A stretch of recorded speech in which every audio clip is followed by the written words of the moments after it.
Welcome to Lesson 5.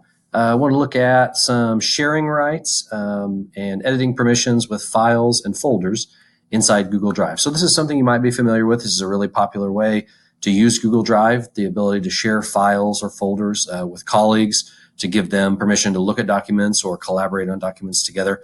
So if we look at this sample folder down here that we have, there's two ways to share the file or the folder. We'll use the folder in this case.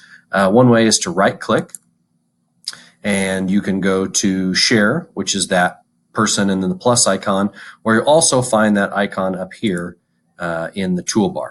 So you can see Share, and at this point we can enter email addresses for someone. So let's say I want to share this with Mr. Shipman and with Mr. Bielefeld. And the default is right here, the edit files directly. So they're going to be able to edit your copy. So if it changes on their computer, it's going to change on your computer. The other option is to give them view only permission.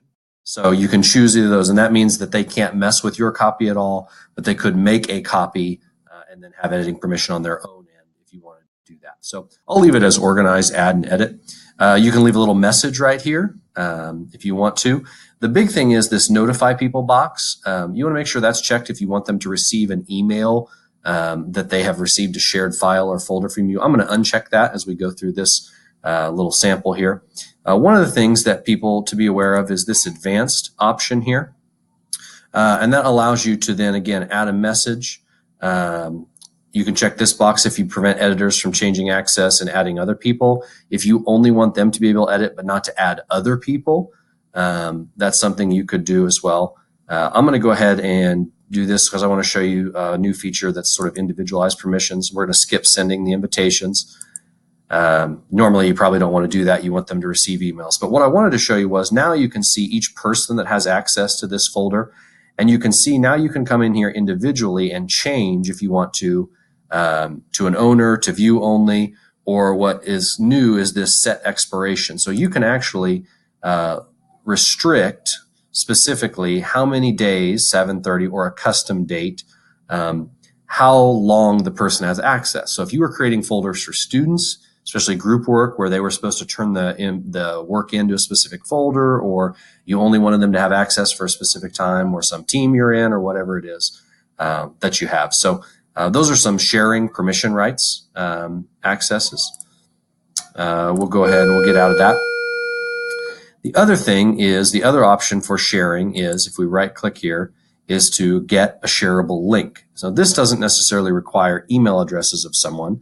You can also see that shareable link icon up here. Right now our link sharing is off. So if we turn the link sharing on, you'll get a link, and you can copy paste that link then into emails, into docs, into websites, whatever it happens to be. Right now, that permission, the default is anyone at USD 264 can view. So if you want to share a link with anyone outside of the district, meaning they don't have a district email address, you're going to want to adjust that, especially for parents, public use, whatever it is. So we can do that with sharing settings, which is right here.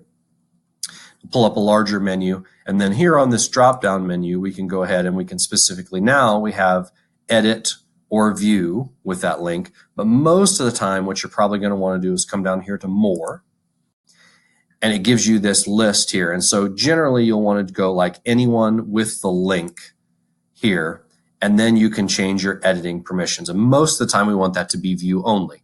Now, if you're sending out, say, like a Google Sheet or something, you want parents to input information in, or kids, or whatever it happens to be, you could switch it to organize, add, and edit. But a lot of times if we're sharing, say, a PDF, whatever the document happens to be, most of the time we want that view only copy.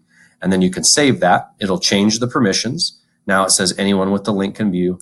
And now you can copy paste that link into any form and distribute it however you want to, via email, text, whatever it happens to be. So that's a little on files, folders, and editing and changing their sharing permissions. Thanks.